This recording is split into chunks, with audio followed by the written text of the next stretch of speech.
Bonjour et bienvenue dans le débat du 12-15. Le 30 août 2023 restera inscrit dans l'histoire politique du Gabon comme étant le jour où l'armée a décidé de prendre ses responsabilités pour préserver le peuple gabonais d'une crise sociale, politique et institutionnelle en mettant en place une transition ayant pour mission de restaurer les institutions de la République. L'armée vivement active durant cette transition, a agi dans tous les secteurs de la société et bien sûr, la lutte contre le chômage n'est pas restée en marge. Dégel des recrutements à la fonction publique, création d'une banque pour soutenir l'entrepreneuriat et formation des jeunes dans la conduite des engins poids lourds. Bref, l'armée a servi sa transition. L'armée, au cœur de la transition, j'y arrive, des jeunes formés en conduite par poids lourd est donc le thème de notre débat. Et pour en discuter, je reçois M. Arsène Akourundong. Il est directeur de cabinet du directeur général du génie militaire, le général Gabin Oyougou Leunda. Et à ses côtés, M. Arnaud Lilian-Billy, analyste politique éditorialiste à Gabon 24. Messieurs, bonjour. Bonjour. Bonjour. Bienvenue donc sur ce plateau du débat du 12-15. Merci. Monsieur le directeur général, monsieur le directeur de cabinet, combien de jeunes ont été formés concrètement? On sait que des centaines l'ont été pour la première vague. On sait également qu'il y a une deuxième vague en cours. Combien sont-ils au total? Exactement, pour la première vague, plus de 300 jeunes. Et la deuxième vague en cours, nous sommes à 256 jeunes en cours de formation. Ça fait un total d'à peu près 556 jeunes. 556 jeunes à peu près, exactement. Monsieur Arnaud Lilian-Billy, vous êtes analyste politique. Oui, Ce type de formation répond à quel besoin? Écoutez, le chef de l'État, quand il a pris position, s'était rappelé également qu'il y avait un besoin parce qu'on criait dans des chantiers qu'il y avait la main-d'œuvre locale qui n'était pas compétente ou qui était inexistante. Alors le chef de l'État, le général de brigade secrétaire de l'Ingema, avait donné instruction au génie militaire, évidemment, d'engager ces formations, puisqu'on rappelle, celui qui a financé ça de sa propre poche en matière de carburant et de tout ce qui s'ensuit, afin que cette formation soit complète. Donc il y a eu une volonté des plus hautes autorités et il y a eu aussi la volonté de répondre à ce fameux blocage que l'on dit souvent qu'il n'y a pas de main-d'œuvre locale sectorielle quand on parle du transport et quand on parle de conduite d'engins. Alors, le génie militaire a répondu favorable en disant nous avons nous la capacité de former, nous avons nous la capacité de fermer enfin cette porte quand on dit que nous ne l'ouvrez pas parce qu'il n'y a pas ces Gabonais. Ils ont dit non, il y a des Gabonais et nous pouvons vous le prouver. Il y a des Gabonais qui peuvent être formés et qui peuvent être formés par une institution républicaine, une institution au sein de l'armée. Monsieur le directeur de cabinet, quels sont les avantages d'une formation spécialisée par rapport à une simple expérience de conduite sans formation? Bien, il faut dire que dans les critères de sélection, il était question d'avoir au moins le permis B. Parce que ce que le génie militaire fait n'est pas l'auto-école.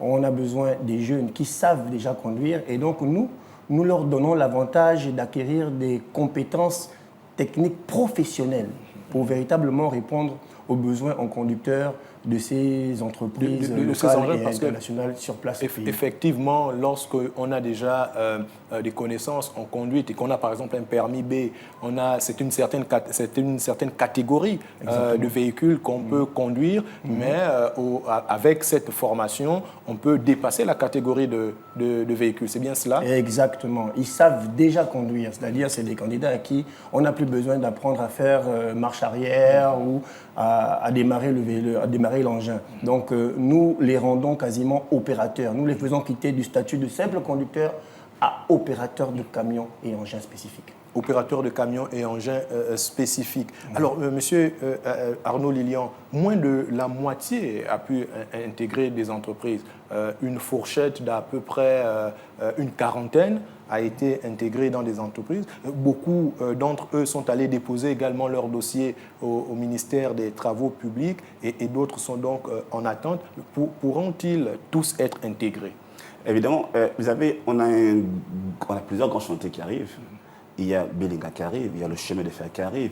Et je vous assure que ceux qui sont là, la main-d'œuvre va être encore demandée.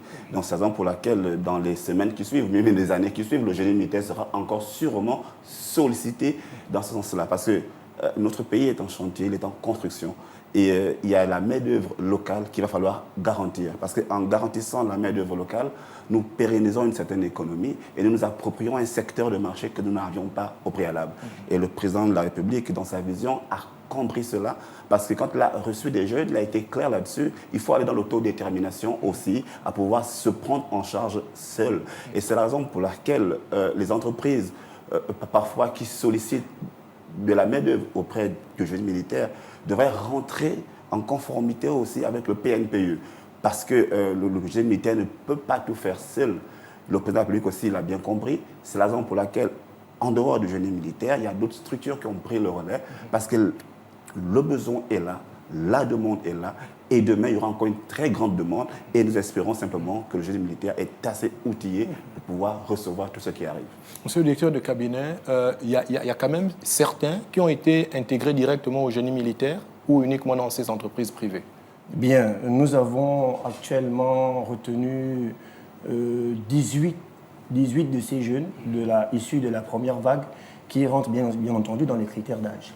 L'objectif pour nous, c'est au-delà d'en recruter, c'est de constituer un vivier pour, comme le disait mon prédécesseur, répondre aux besoins en conducteurs d'engins spécifiques des entreprises installées dans notre beau pays. Mais j'aimerais aussi donner quelques précisions. Effectivement, comme vous le disiez tantôt, c'est une quarantaine de jeunes qui ont pu trouver de l'emploi aujourd'hui. Ce que nous souhaitons, c'est que d'autres entreprises locales et internationales installées dans notre beau pays puissent emboîter le pas à celles qui ont déjà émis le besoin. Le génie a un vivier de jeunes Gabonais des deux sexes qui sont opérationnels. À l'heure où nous parlons ici, nous avons le reliquat de la première vague qui est en train de passer les tests finaux. Et donc, ce vivier ne va faire que grandir. Nous avons besoin que nos entreprises, les PME, à Libreville comme à l'intérieur du pays, émettent le besoin. Nous allons leur servir sur un plateau d'or des jeunes Gabonais compétents, qualifiés. Monsieur le directeur de cabinet, ce que vous êtes en train de dire, c'est que on sait qu'il y avait à peu près 1 millier qui ont frappé au portail du génie militaire et qu'à peu près 300 ont été retenus et voilà, pour la première vague. Et donc, ce que vous êtes en train de dire, c'est que ceux qui ont été recalés ont pu être repêchés pour cette seconde vague. Ceux qui ont été recalés, des 300. Parce que vous savez, comme vous le disiez tantôt, 1 millier, exactement 1400 candidats. On ne pouvait pas répondre à cette demande. Ce que nous souhaitons, c'est bien entendu former tout le monde. Et c'est même ce que le chef de l'État souhaite. Et c'est d'ailleurs ce qui est en train d'être mis en œuvre. Pour l'instant, c'est 300 qui ont été pris pour la première vague, 300 aussi pour la deuxième vague, mais entre la première vague et le début de la deuxième vague qui a démarré le 27 janvier dernier, certainement il y en a qui ont déjà trouvé le travail et donc qui n'ont pas trouvé opportun de revenir. C'est pourquoi je vous disais tantôt que pour cette deuxième vague, ils sont à 200, environ 252, 253. 253. Oui, mais Arnaud Lien, vous vouliez réagir? Oui, parce qu'il faut savoir, quand on parle de 1400 demandes, c'est parce que s'ils n'ont pas pu aujourd'hui former ces 1400, parce que le génie militaire n'a pas la capacité technique de former 1400 conducteurs. S'ils avaient cette capacité technique, je crois qu'ils l'auraient fait. Et puis il faut rappeler, quand même à toute fin utile, qu'il y a un cachet particulier au fait d'avoir subi la formation au génie militaire, de partir dans une autre école, bien dans une autre structure de formation. Il y a le caractère sérieux, il y a le caractère militaire, il y a le caractère d'abord de la méthodologie et de la psychologie. C'est-à-dire vous êtes formé, pas seulement en tant que conducteur, mais en tant que républicain, en tant qu'une personne qui est appelée à servir à tout moment. Donc vous êtes non seulement un corps bien fait, mais aussi un esprit bien fait. C'est la raison pour laquelle le cachet particulier du génie militaire est bien demandé dans les entreprises qui viennent recruter au niveau des formations et des personnes formées au niveau du génie militaire. C'est le cas. Vous allez voir, si je me trompe, le directeur du cabinet va me corriger, le partenariat qui existe avec Sovog. Vous voyez, aujourd'hui, c'est Sovog, si je ne me trompe pas, avec Inafrica, qui aujourd'hui ne récupère que des conducteurs qui sortent du génie militaire parce que le caractère sérieux est de formation. Donc, c'est dire que quand on est sorti d'une formation comme le génie militaire, on a non seulement suivi une formation militaire qui vous permet d'être aguerri et d'être bien compris et être bien formé avant toutefois de toucher à l'outil. Donc ce caractère sérieux est important, ce cachet génie militaire est important. C'est la raison pour laquelle le chef de l'État voudrait continuer dans cet élan de formation pour qu'on ne dise plus que nous n'avons plus de main-d'œuvre locale disponible. Surtout dans ce secteur particulier. Et donc, monsieur le directeur de cabinet, pouvez-vous nous décrire un tout petit peu les étapes de la formation? Bien entendu, les étapes de la formation, mais ça commence comme toute formation. D'abord un test de sélection pour voir un peu les aptitudes des uns et des autres. Ensuite, à travers ce test de sélection, les encadreurs peuvent orienter les différents candidats sur différents types d'engins selon les aptitudes qu'ils ont montrées. Et après, nous démarrons toujours par des rappels, puisque je vous disais au préalable qu'ils viennent avec des permis B au moins. Donc nous leur faisons un rappel sur les mesures de sécurité. Et à ce sujet, le directeur général insiste beaucoup sur le fait que ces jeunes soient véritablement imprégnés des mesures de sécurité pour éviter les différents incidents et accidents qu'il y a sur les espaces de travail. Et donc, après ça, c'est une formation à 80% pratique sur le terrain. Donc, différents chantiers qui sont assignés à la Direction générale du génie militaire, nous les envoyons sur place et les uns et les autres peuvent, sur un terrain réel, apprendre à devenir véritablement des opérateurs aguerris. Monsieur le directeur de cabinet, diriez-vous que cette formation pourrait garantir justement l'entretien de nos routes en terre? On a vu que le ministère des TP a été doté de plusieurs équipements de ces engins poids lourds. Est-ce que cette formation pourra satisfaire cette demande? Bien sûr, cette formation, c'est sa vocation, c'est ce qu'elle veut faire, justement. Elle veut satisfaire cette demande, garantir la qualité des travaux, mais aussi garantir l'utilisation à bon escient des camions et engins que le chef de l'État se fait fort de doter à ces différentes entités que sont le ministère des TP et même la Direction générale du génie militaire. Quand on a un opérateur qui est bien formé, il maîtrise les mesures de sécurité, il maîtrise son engin, et l'engin va durer. Et si l'engin dure, c'est le pays qui gagne. Encore une petite question. Aujourd'hui, quelles peuvent être donc les qualités principales qu'un jeune conducteur de poids lourd devrait avoir?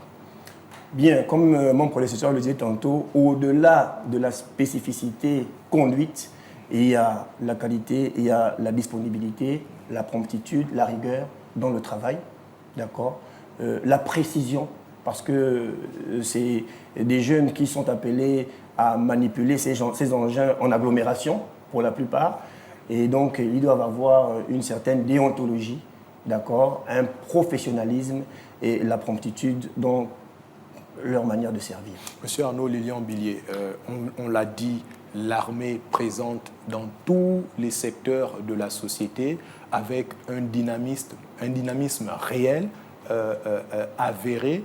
Est-ce à dire ou est-ce un gage aujourd'hui d'une continuité pour poursuivre justement le développement de la société gabonaise? Mais la chose publique, la responsabilité également de tous, mais aussi de l'armée, c'est de voir que nous tous, nous sommes engagés dans le développement du pays, quel que soit le secteur que vous avez.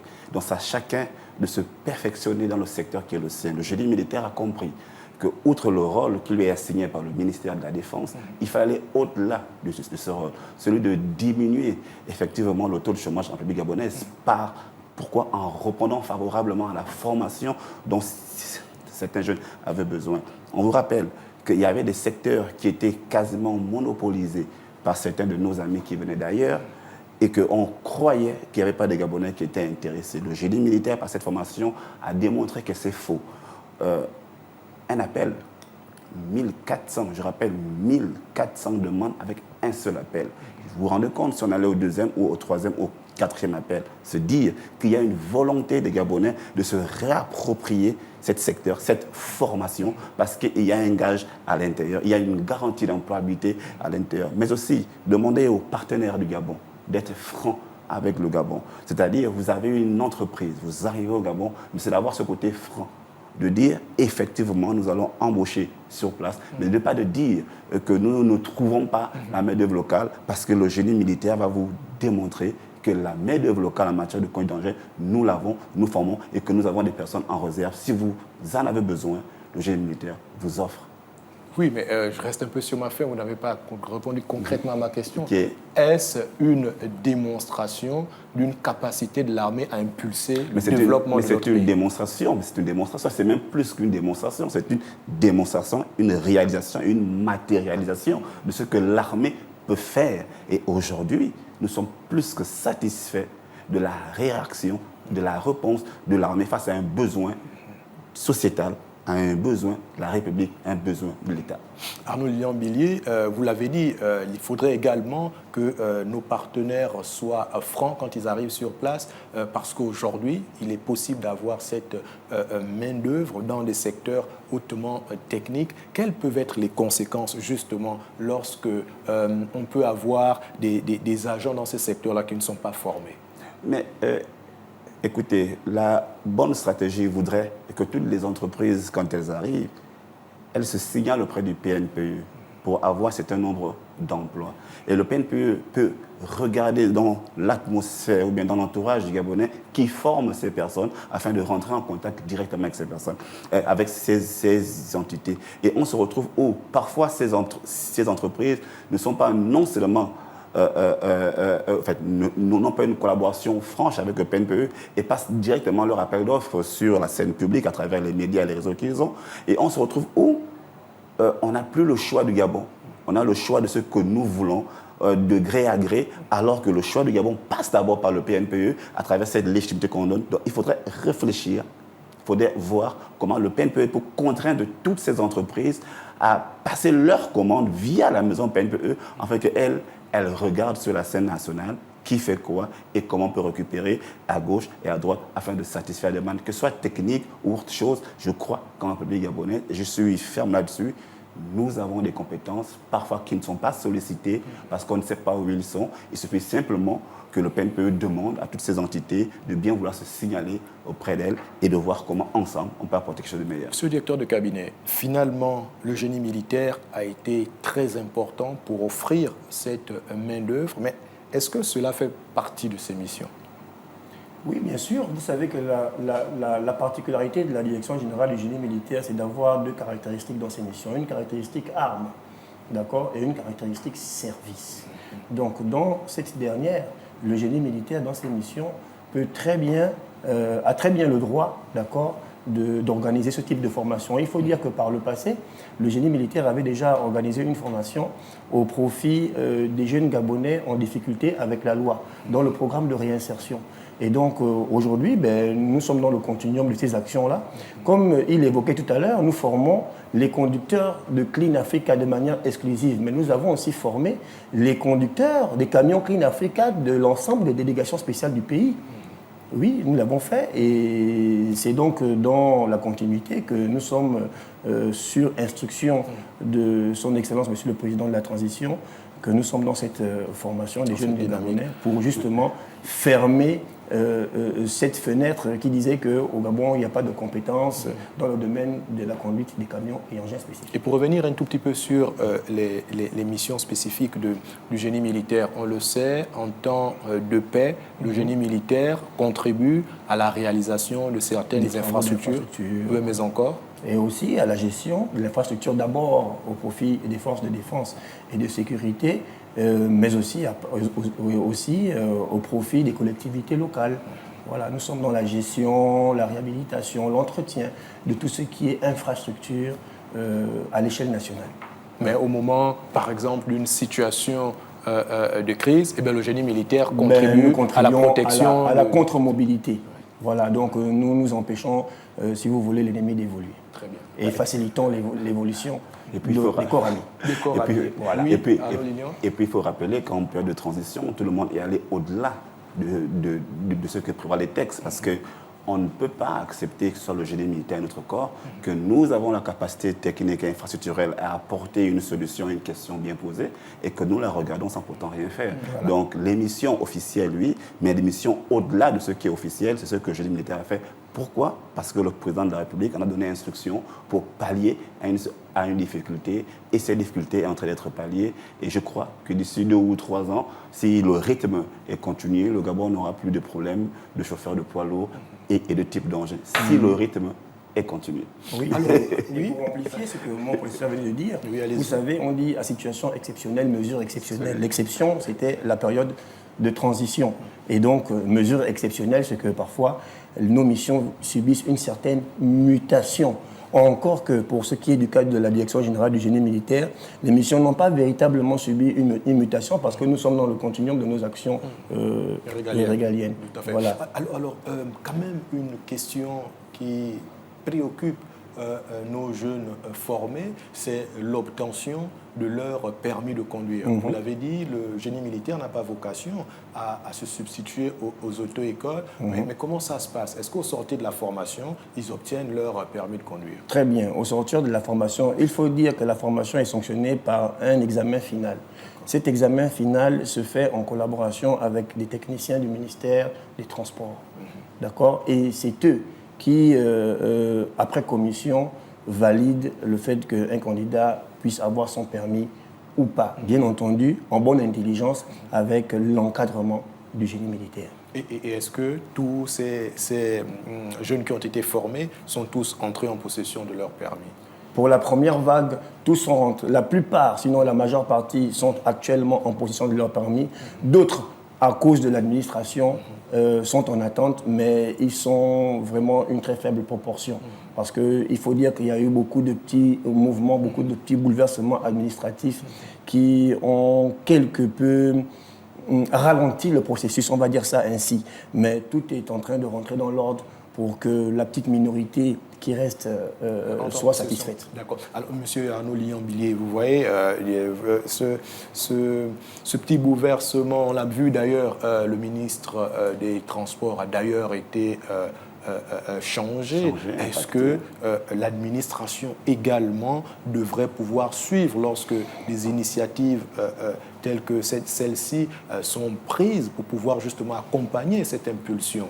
Oui, mais vous savez, la difficulté avec l'administration en elle-même, c'est que parfois, quand vous avez en face des militaires qui ne font pas de la politique, ils ne comprennent pas pourquoi il y a ce ralentissement administratif qui existe.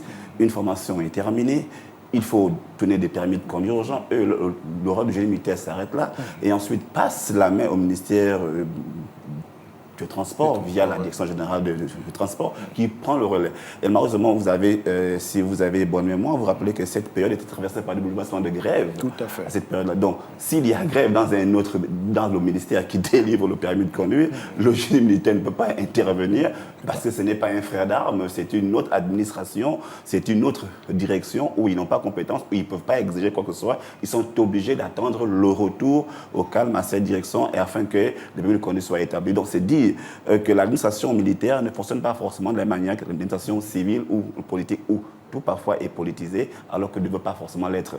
Donc il faut savoir et dire à ces jeunes que tout est fait pour être mis en place puisqu'il y a une nouvelle administration qui a été mise en place, une nouvelle direction qui est mise en place.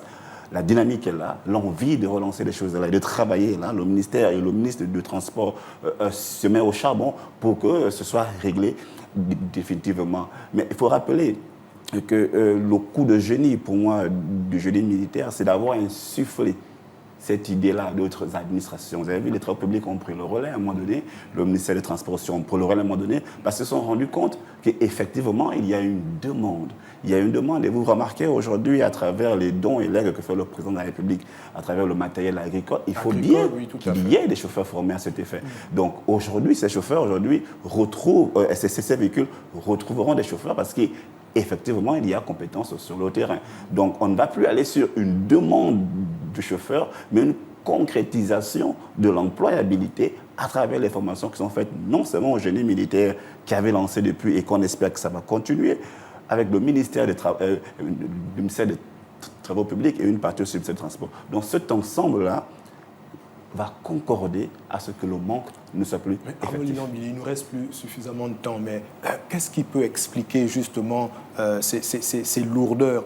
On le voit, la méthode militaire, elle est pragmatique.